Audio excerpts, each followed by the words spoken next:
Hello, folks. Once again, it's James Hill with James Hill Sports. We are joined by a special gentleman. He is Coach Terry Sims of the Bethune-Cookman University. Let's go Wildcats.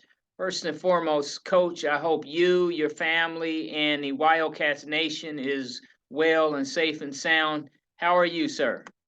I'm good. I'm good. Just getting off the practice field, just trying to uh, put the last minute touches, finishing touches on our program, our game plan for Saturday.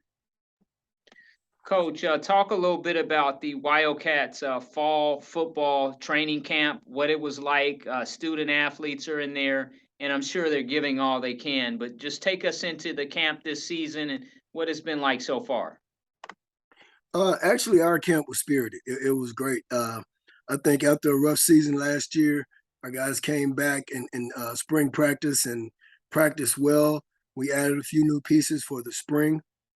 We brought some more guys in the summer, some transfers, obviously some new freshmen, and we started camp off with a lot of energy. Guys retaining stuff from the spring, so I thought we had a really really good camp. I thought guys came with the business mindset. Everything was being done with a sense of urgency.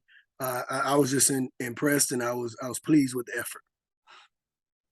Coach, the three phases of the game, offense, defense, as well as special teams. Can you take us into the Wildcats huddle, if you will, and give us some of your particulars there, what we can look forward to? I know you can't tell us everything because there's games to be played, but as a coach, what can you share with us? Well, I think we're getting back to playing Wildcat football. We have three new coordinators. Uh, Coach Mike Canales is our offensive coordinator. He comes to us from the University of Maryland with a wealth of experience. Not changing the offense. He's just putting his seasoning on. We're going to run the offense that we have run here in the past. Um, we have a new defensive coordinator, Darren Hayes. He was on staff here, so our defense will stay the same. I think the only difference is um, how the defense is called because Coach Hayes is not Coach Jones. They're two different guys. They've worked well together the last few years, so it'll stay the same for the players as far as the calls, but it's just getting the information to the guys. Coach Hayes has his own way. And we have Coach Kenyatta McCoy, who comes to us from Georgia Military, has prior experience at Alabama A&M, North Carolina Central. He's our special teams coordinator. I think we have, three guys with a wealth of experience, a lot of knowledge, a lot of energy, and they all have a special or particular way to reach these young men. And I think they showed them that in the spring, and they showed them in camp that we have guys that want to get after it, not just players but coaches as well. Coach, you have a lot of talent on your ball club, as you always do. There's a gentleman by the name of Kamari Averett out of Atlanta. Can you talk about that gentleman? Very talented. And again, he's a guy that teams have to look for on Saturdays because he's there to get things done. Talk a little bit about Mr. Yeah, Averett. Kamari is a guy that you know he's at practice early working, and he stays late working. He's a guy that leads truly by example. He's vocal as well, but he does a lot by example, and he's a hardworking guy. He's definitely a guy that defenses are gonna have to account for. We line him up in a number of different places to get him the ball, but the thing that I'm most impressed with Kamari is he's on a lot of special teams. He wants to be good. He wants to win, and he's doing whatever he can to help this team win. And he's really, really gotten a handle on his blocking. He could block last year, but I think he took a special liking to it this spring. He worked at it hard, and it's been something that he has definitely made strides in over the last few months. Coach, when we think about speedsters and speed, Mr. Bird, he can get some things done coming in out of Palm Coast. Talk a little bit about Mr. Bird and obviously Jersey 5, and he's a player, and he'll represent the Let's Go Wildcats once again. Oh yeah, I mean Bird is a guy, and he and Kimari both have graduated. They have their degrees. Bird is a special player. Pound for pound, he's probably one of the strongest guys on the team. Definitely has speed that comes out of nowhere. Does a great job blocking as well, but he definitely can carry the rock. He's another guy that works hard. We don't have to do a whole lot to get our guys to practice. They want to prepare. They understand the importance of preparation. They understand the process. And another guy with speed is Marcus Riley. Another guy that he is here. He's a wide out. He's been here for a couple years. He's another one that he's leading every day to get these guys going in the right direction. So we have some guys here that are leaders, guys that make it important for them to show the younger guys or the new guys what's expected of them. They show them the standard, and they let them understand and make them understand that 2021 was not Bethune-Cookman University. That was not a Wildcat football team. We're not making any excuses for it. We're doing everything that we need to do not to have that happen again. But we control what we can control. And I think these guys are doing what they need to do as players to make sure that doesn't happen.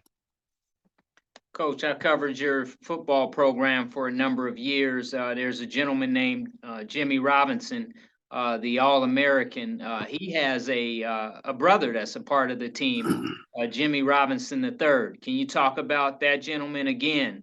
You talking about speed and another guy who's elusive and who can get after it and very competitive. Yeah, little Jimmy, as we call him around here, he started out with us. He was a special teams captain. He was a special teams guru. He wanted to know everything about special teams. He played on all of our special teams, and he did a great job for us. Now, starting last year, he had an increased role in the backfield as well, and he's doing a great job of backing Bird up and doing the things he needs to do to be a good football player. He wants to be good. He works to be good. Coach, the quarterback position, guys who can drop back in the pocket and go through their progressions and get it done and do what they have to do to be successful. Take us into your quarterback room and what are you seeing there? Well, I think right now we've kind of shaved it down a little bit, and we have three guys that are still fighting, at practice today for that starting job. Jalen Jones, a guy that was at University of Florida and then went to Jackson State, and he left Jackson State and went to a junior college, and we got him this spring. He's here. Tyrone Franklin is a kid that's been in our program. He's from Montgomery, Alabama. He's doing a great job. And then we have Walter Simmons, who is from Jacksonville, where he transferred from East Carolina. So those three guys are they're duking it out right now, but they have a great relationship. They work with each other. They're helping each other. And, who knows? You may see the old school Bethune-Cookman with multiple quarterback system because they're all capable of doing it. Coach, on the defensive side of the ball, talk a little bit about Wildcats defense. And again, your teams have always been hard-nosed, and it's a long day. If you don't have BCU on your chest and you're out there on the gridirons, it's going to be a long day. I don't care who it is. Yeah, we make it our business to say that we're an aggressive football team, and we're aggressive in all three phases. Once you play a Bethune-Cookman University football team, you're gonna know that you played football. You're gonna know you've been in a football game. That's one thing we hang our hat on is definitely being in shape, playing the game the right way, and playing hard, and minimizing our mistakes. Coach, the season kicks off very soon on Saturday. I've covered this game before. It's BCU at Miami. Talk a little bit about going on the road, a big stage, a beautiful venue, an NFL venue, and it gives your fans all across the state an opportunity to come out and support you guys. Yeah, I think it's great. It's a great stage for our players to start out the season. I think it'll help us in all three phases with the speed of the game. It'll definitely help us uh, set our bar where we are and where we should be as a team. So we're excited about it. A lot of our guys from down south played against a lot of these guys in high school, so they're excited to go. And I think we're just ready to get out and play a football game and definitely see a different color jersey and hit someone else. Coach, when you come back home September 10th, you see a familiar face in Buddy Pugh, a team that has been basically in the same conference with you before you went over to the SWAC, so to speak. But again, you're talking about the defending national champions, HBCU Celebration Bowl, the Bulldogs and the Wildcats. It makes for a very exciting game and a very great brand of football. Talk a little bit about that. And again, the fans will be back in the house in Daytona. They will, and this is always a great game when you have Bethune Cookman and South Carolina State. It's always a physical game. It's always a rough game, a tough game, because both programs have a lot of history together, and we're definitely looking forward to it. Looking forward to the match, and seeing what we have um, left for South Carolina State. I talk to Coach Pugh a lot. He's one of my mentors. We talk a lot, and they're excited. They play Thursday up the road. They play UCF on Thursday night, so they're already down here. And he was on me about that. He said, "You're making me come back this way, 2 weeks in a row." But it's great. It's a great rivalry. It's a great football game. Two great coaching staffs, and two teams full of really really good athletes. So we're looking forward to it, and we got to go play Miami this week, and then get prepared for South Carolina State. Coach, this weekend down in South Florida, fans will actually be there, and there's actually three different SWAC teams that will be in South Florida. And I know you focused on the Hurricanes, but that's a great opportunity for local fans to get all the football they can get. Yeah, I think if it's a true football fan, they'll get all the football they want this weekend. You have a game on Saturday, and I'm sure it's plenty high school games on Friday, and then you have a great football game on Saturday and a great one on Sunday. So you'll be able to get your feel of football if you're a true football fan and you live in the Miami area. I know we have a lot of alum from that area um, that are excited and they're ready to come out and support us. And we love all our alums for that because they support us through ups and downs. And we want to always go and put a great product on the field. And, we're not going just to show up and play a game. We're going to win the football game. That's the only reason we're going. Coach, the transfer portal, it's something that the NCAA and universities and colleges around the country have dealt with over the last few years or last year. When you think of the transfer portal, what's that experience like, and the ability to go in there and there's players in there, quality student athletes who want to change scenes, so to speak. Yeah, it's the transfer portal. I think is good. You just have to watch it and watch the guys that you get out of there because everybody in the portal is not a great football player. And looking at all the guys that are left in the portal, so you have to actually still do a lot of your research and do a lot of your homework on these guys when you go. But when you go in the transfer portal, if you do it the right way, you can pick up a couple guys that will help your program. Coach, NIL, guys want to make a few dollars while they're student athletes. What's that experience been like so far, learning more about NIL? I think it's good when it's controlled, and right now I don't know how long that will be, but we have a way of just keeping track. You can't stop a kid from doing it, but I think when our young men come up on NIL deals, they just have to let our compliance office know, let the coaches know, so we can help them through the process and make sure that they're not, getting themselves into something that may harm them down the road. But I think it's good. I think it's a great thing if it's managed and watched from the start to finish. Coach, let's go Wildcats, one of the greatest bands in the land. Just talk about that particular band.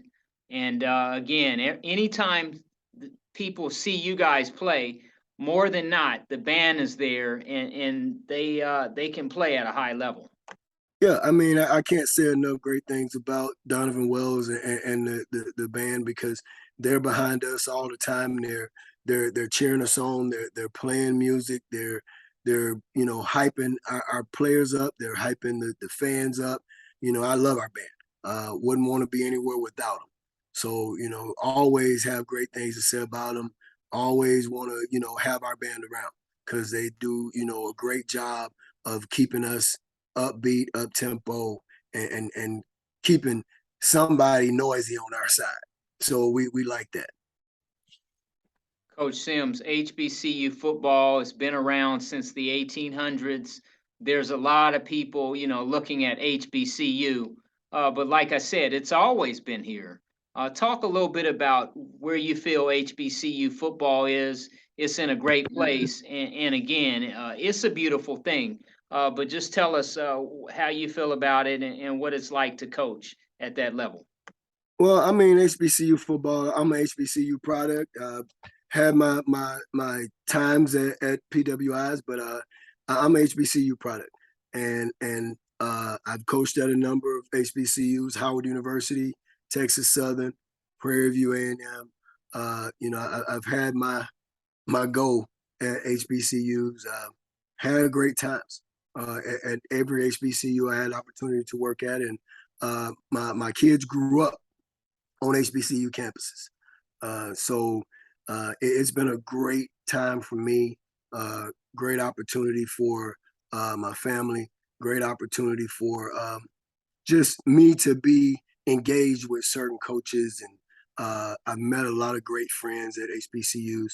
HBCU football is special to me because you not only get to coach these guys, you get to nurture them, you get to be involved with their everyday lives, and that's something that I'm big on and that I wouldn't change for the world. Coach, it's about education. When a guy comes back to you and he says, "Hey, man, I want to thank you. I'm in grad school, or I just bought a house, or the Lord just blessed me with a good job, or I found a woman that, we're really meshing together, or I have something new in my life, or this or that." When a guy comes back and you see the fruits of a young man that's been built and he's a great human being, how special is it to see somebody come back like that? It's great. I tell every guy, every family when we're recruiting a guy, my greatest moment, I love winning football games. I know that's what I'm here for. My greatest moment is graduation day. And, I have guys that I coached back in the late 90s that have, families now. They're still sending me Christmas cards. We stay in touch, and it's just great to see guys grow up and mature. And, I tell them all, I knew you when you were a young knucklehead, and now you're a grown man with a family, and it's just great seeing it, watching them grow, watching them, in their, particular fields, being successful. It's just a great thing. Coach, in closing, is there anything you want to tell Wildcats Nation, SWAC fans, HBCU fans, college football fans, anybody out there in particular, anything you want to say? The stage is Well, yours. I'll start by, saying to all college football fans, go out and support these young men. Go out and show them that they are loved and show them that they have the support. HBCUs definitely. Let's show up and not look for a free ticket all the time. Show up and support the universities. Show up and support these young men in these football programs, and show them. Let's not talk about always being like other schools. Let's actually act like other schools and come out and support. I think it's great. A lot of our schools have great support. I want all of us to have great support because I think these young men deserve it. But that's the thing that I have. Wildcat Nation, we're looking forward to putting a great product on the field. Come out and support us, and we're looking forward to the 2022 season. Hell Wildcats. Well, folks, there you have it from Coach Terry Sims. He is the head football coach at the Bethune-Cookman University out of Daytona Beach, Florida, and the SWAC HBCU.